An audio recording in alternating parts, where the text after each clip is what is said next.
Okay, in part 3 of the IELTS speaking test, pay special attention to the type of question that the examiner asks you. This will help you to use the right grammar structures in your answer. There are 3 types of questions that you need to be careful with. Questions about changes, questions about hypothetical situations, and questions about comparing and contrasting. Let's look at the first type, questions about changes. The examiner may ask, how have shopping habits changed in recent years? If you get such a question, you need to think carefully about the tenses that you are going to use in your answer. If you want to talk about a current trend, use the present continuous. Well, I think people are shopping much more now than in the past.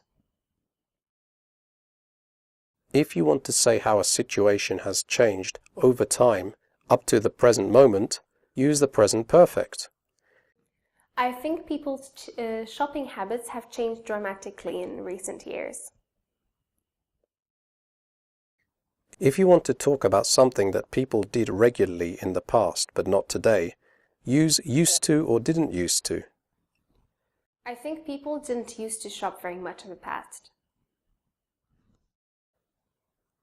Now let's look at hypothetical questions. The examiner may ask you a question like, which countries would you like to visit in the future?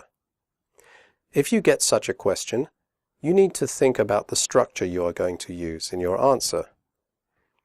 If you talk about an imaginary situation in the present or future, use would plus infinitive. I think that Scotland would be a very interesting country to visit. If you want to talk about an imaginary situation with if, use a second conditional structure. We form the second conditional in the following way. If plus past simple, would plus infinitive. If I had the opportunity, I think I would visit Japan. Let's look at questions about comparing and contrasting.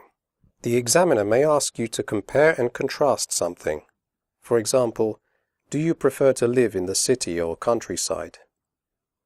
What are the advantages and disadvantages of shopping online? How does London compare to your hometown? If you get these kinds of questions, you should try to use appropriate connecting words and comparative structures in your answer. If you want to introduce a contrast, use words and phrases like however, on the other hand, or though.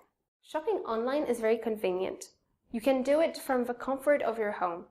However, in my opinion, it is not a good way to shop for things like clothes. If you want to compare 2 different things, use while or whereas. I prefer to live in the city than in the countryside.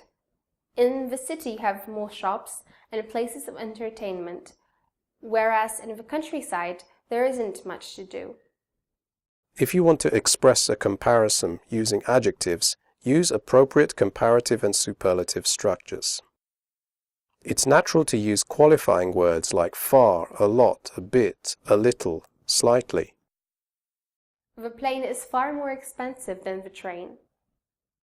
To say one thing is less than another thing, you can also say not as. For example, my hometown is not as big as London. If you want to say that 2 things are the same, you can say the same as. Prices in Moscow are nearly the same as in London. If you want to say that 2 things are similar, you can say similar to. The weather in Italy is similar to the weather in Greece. If you want to say that 2 things are different, you can say different than, or different to, or different from. The weather in Singapore is different than the weather in Russia.